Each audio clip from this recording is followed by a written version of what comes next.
Assalamualaikum warahmatullahi wabarakatuh. Om Swastiastu. Salam kebajikan untuk kita semua. Salam nama budaya dan salam harmoni. Baik, kami dari kelompok 6 akan membahas mengenai media audio dan audiovisual. Adapun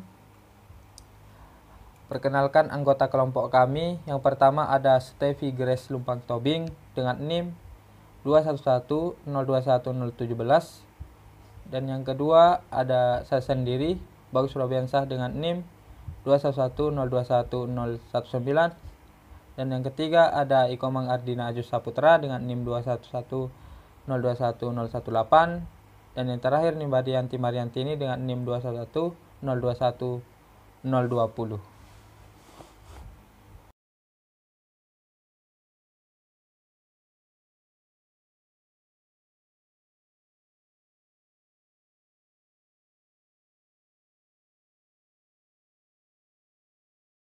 Baik, kita langsung saja ke pembahasan yang pertama mengenai sejarah media audio atau radio.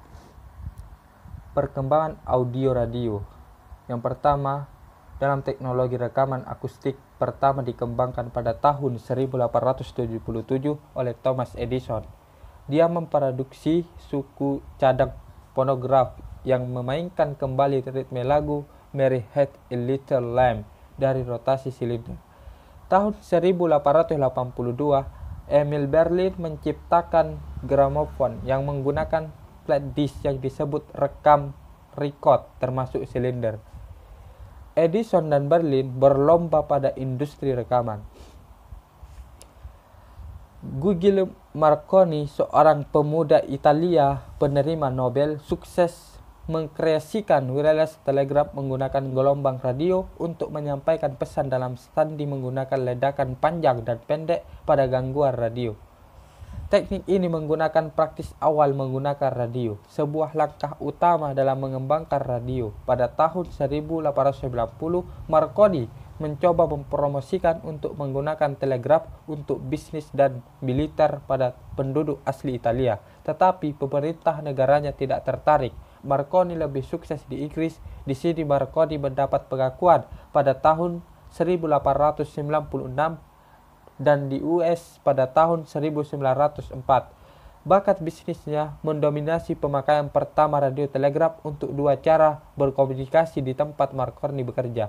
Jenis radio ini pertama digunakan untuk mengkoordinasikan pelayaran samudera antara negara-negara, di mana kawat telegraf betul-betul tidak sampai. Perusahaan telegraf Marconi mendirikan stasiun radio untuk menerima dan mengirimkan kembali sinyal telegraf samudera dari pelayaran atau perkapalan. Perusahaannya juga menghasilkan dan mengoperasikan peralatan untuk mengirim dan menerima pesan radio telegraf. Tahun 1913, Marconi mendominasi radio di Eropa dan United States. Yang ketiga, perkembangan yang menerima kesuksesan radio dengan audiens berkembang pada radio FM pada tahun 1960. FM memiliki ketelitian rekaman suara yang tinggi, tetapi secara esensial hanya dalam pemancar radio. Rekaman FM dan 337/3 RPM dipindahkan ke dalam suara stereo dua bagian mengkoordinasikan saluran musik pada tahun 1960.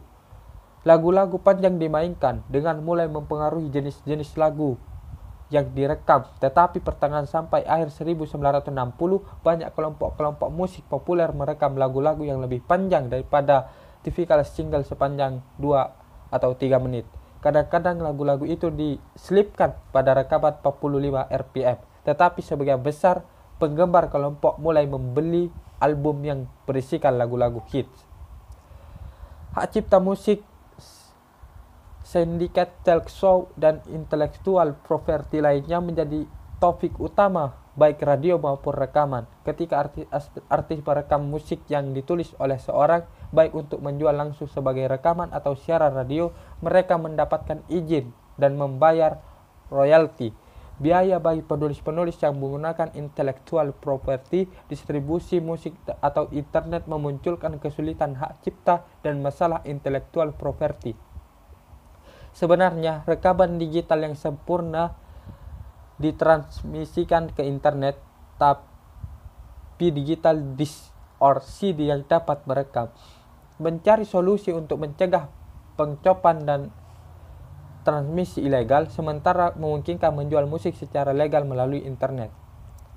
Aturan hak cipta memerlukan pembayaran hak cipta oleh artis, termasuk pemutaran rekaman pada radio. Dua kelompok lisensi musik dunia, The American Society of Composer, Author and Publisher, dan Broadcast Music Incorporated, sebagai perantara antara rekaman artis dan stasiun-stasiun radio. Stasiun-stasiun memperoleh lisensi musik yang didengarkan oleh kelompok lisensi musik dalam keuntungan biaya. Biasanya pendapatan stasiun-stasiun besar 1-2%. Baik, di sini saya akan ASCAP atau BMI membayar hak cipta menurut frekuensi lagu yang diputar. Baik, itulah pembahasan dari saya. Media audiovisual. Media audiovisual adalah jenis media yang digunakan dalam kegiatan pembelajaran dengan melibatkan pendengaran dan penglihatan sekaligus dalam suatu kegiatan atau proses. Yang kedua adalah media audiovisual juga merupakan media perantara atau penggunaan materi dan penyerapan melalui pandangan dan pendengaran sehingga membangun kondisi yang dapat membuat siswa itu mampu memperoleh pengetahuan, keterampilan, dan juga sikap. Nah, yang ketiga ini lebih rasional, yaitu media audiovisual adalah teknologi atau alat pengantar pesan yang bersifat suara atau gambar. Selanjutnya materi akan dilanjutkan oleh rekan saya.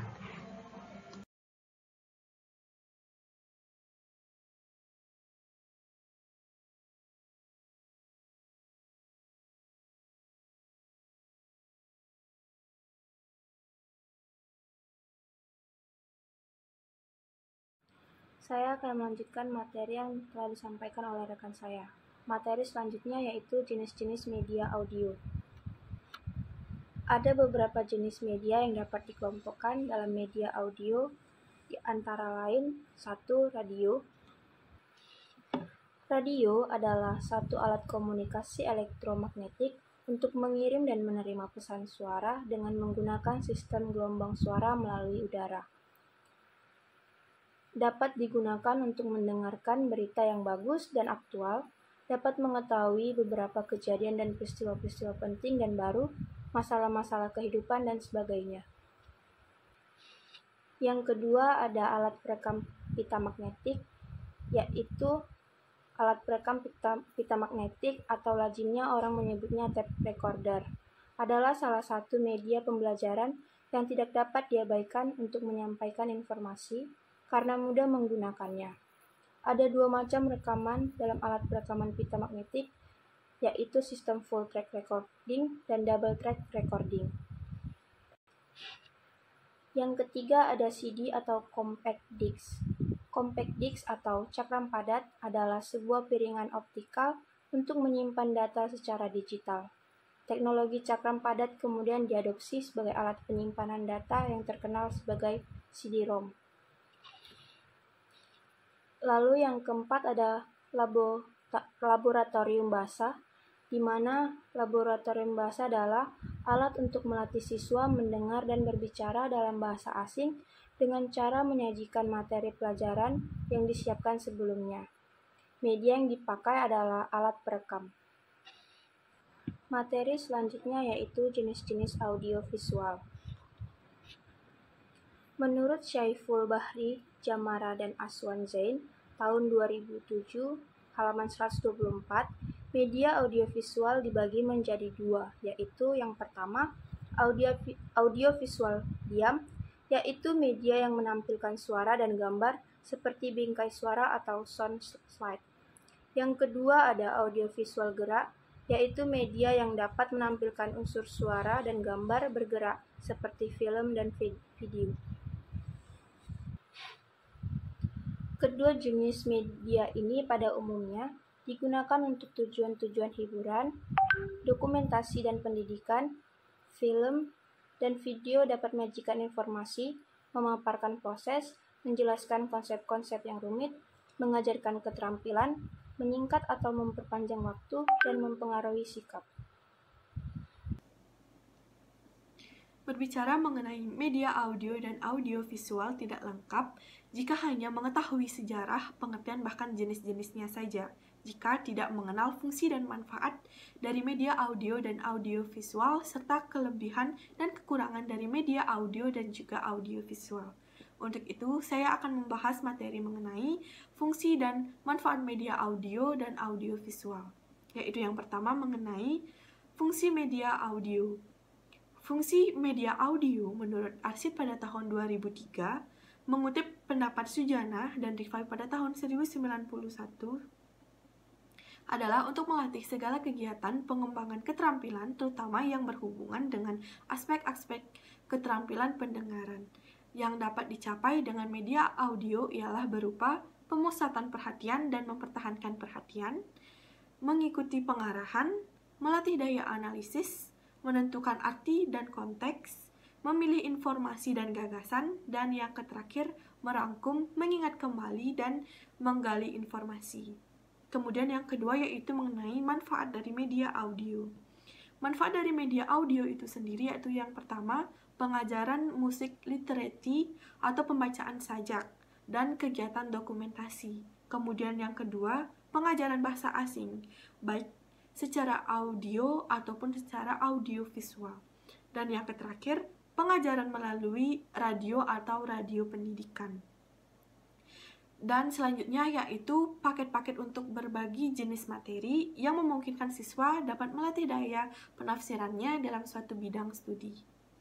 Lalu, pada audiovisual, fungsi media audiovisual yaitu yang pertama, ada fungsi dari edukatif, di mana fungsi edukatif ini memberikan pengaruh yang bernilai pendidikan, mendidik siswa dan masyarakat untuk berpikir kritis, memberikan pengalaman yang bermakna, serta mengembangkan dan memperluas cakrawala berpikir siswa. Kemudian yang kedua ada fungsi sosial, di mana fungsi ini memberikan informasi autentik dalam berbagai bidang kehidupan dan konsep yang sama pada setiap orang, sehingga dapat memperluas pergaulan, pengalaman, pemahaman tentang orang, dan juga adat istiadat dan cara bergaul. Kemudian yang ketiga yaitu fungsi ekonomis. Fungsi ekonomis dengan menggunakan media pendidikan, pencapaian tujuan dapat dilakukan dengan efisien. Penyampaian materi dapat menekankan sedikit mungkin penggunaan biaya, tenaga, serta waktu tanpa mengurangi efektivitas dalam pencapaian tujuan. Dan yang keempat yaitu fungsi budaya. Fungsi budaya ini memberikan perubahan-perubahan dalam segi kehidupan manusia, dapat mewariskan dan meneruskan unsur-unsur budaya dan seni yang ada di masyarakat. Nah, kemudian manfaat dari media audiovisual yaitu yang pertama, film dan video dapat melengkapi pengalaman-pengalaman dasar dari siswa ketika membaca, berdiskusi, praktek, dan lain-lainnya. Film merupakan pengganti alam sekitar dan bahkan dapat menunjukkan objek yang secara normal yang dapat dilihat, seperti cara kerja jantung ketika berdenyut. Nah, kemudian yang kedua, film dan video dapat menggambarkan suatu proses secara tepat yang dapat disaksikan secara berulang-ulang jika dipandang perlu. Dan yang ketiga, di samping mendorong dan meningkatkan motivasi, film dan video menanamkan sikap dan segi-segi efektif lainnya. Nah, tidak hanya itu saja, kemudian ada yang keempat yaitu film dan video yang mengandung nilai-nilai positif dapat mengundang pemikiran dan pembahasan dalam kelompok siswa. Yang kelima, film dan video dapat menyajikan peristiwa yang berbahaya bila dilihat secara langsung. Dan yang terakhir, film dan video dapat menunjukkan kepada kelompok besar atau kecil, kelompok yang heterogen maupun perorangan. Kemudian materi selanjutnya yaitu mengenai kekurangan dan juga kelebihan media audio dan audiovisual. Untuk itu yang pertama saya akan membahas mengenai kelebihan dan kekurangan dari media audio. Kelebihan media audio menurut Sadiman pada tahun 2005 yaitu yang pertama, harga murah dan variasi program lebih banyak daripada TV. Kemudian yang kedua, dapat digunakan bersama-sama dengan alat perekam radio sehingga dapat diulang atau diputar kembali. Kemudian yang ketiga, ada sifatnya mudah dipindahkan. Keempat, dapat merangsang partisipasi aktif pendengar siswa, serta dapat mengembangkan daya imajinasi seperti menulis, menggambar, dan sebagainya. Dan yang terakhir, dapat memusatkan perhatian siswa membaca puisi seperti sastra, menggambar musik, dan bahasa. Lalu, kelebihan tidak akan lengkap jika tidak ada kekurangan. Nah, kekurangan dari media audio ini adalah yang pertama, dalam suatu rekaman sulit menentukan lokasi suatu pesan atau informasi jika pesan atau informasi tersebut berada di tengah-tengah pita, apalagi jika radio tipe tidak memiliki angka-angka penentuan putarannya. Yang kedua yaitu kecepatan rekam dan pengaturan track yang bermacam-macam menimbulkan kesulitan untuk memainkan kembali rekaman yang direkam pada suatu mesin perekam yang berbeda. Nah, lalu bagaimana dengan kelebihan dan kekurangan pada media audio visual? Yang pertama yaitu kelebihan dari media audio visual, yaitu yang pertama, dapat memperjelas penyajian pesan agar tidak terlalu bersifat verbalitis atau dalam bentuk kata-kata tertulis atau lisan belaka. Dan yang terakhir, mengatasi perbatasan ruang, waktu, dan juga daya indera. Kemudian kekurangan dari media audio visual ini yaitu yang pertama, terlalu menekankan pentingnya materi ketimbang proses pengembangannya dan tetap memandang materi audio visual sebagai alat bantu guru dalam mengajar. Kemudian yang kedua, media audio visual tidak dapat digunakan di mana saja dan kapan saja karena media audio visual cenderung tetap di tempat. Dan juga yang terakhir, media audio visual cenderung menggunakan model komunikasi satu arah. Nah, itu tadi penjelasan dari saya mengenai fungsi dan juga manfaat dari media audio dan audio visual serta kelebihan dan kekurangan dari media audio dan audio visual. Semoga apa yang kami sampaikan bermanfaat untuk kita semua. Sekian yang dapat saya sampaikan. Terima kasih. Om Santi Santi Santi Om. Wassalamualaikum warahmatullahi wabarakatuh. Shalom, nama budaya, salam harmoni.